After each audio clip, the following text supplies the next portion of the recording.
Lock and load your magazine.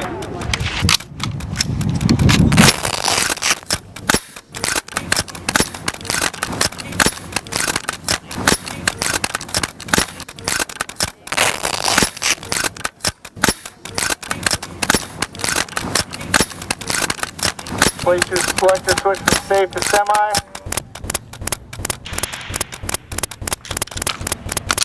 And fire at will.